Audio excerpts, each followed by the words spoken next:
Hej. Mit navn er Demokrati.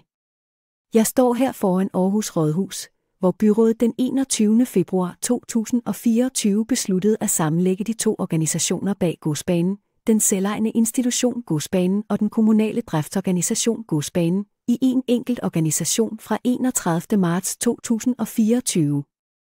Denne beslutning, baseret på en PwC-analyse, sigter mod at styrke byens kulturtilbud gennem en mere effektiv organisering.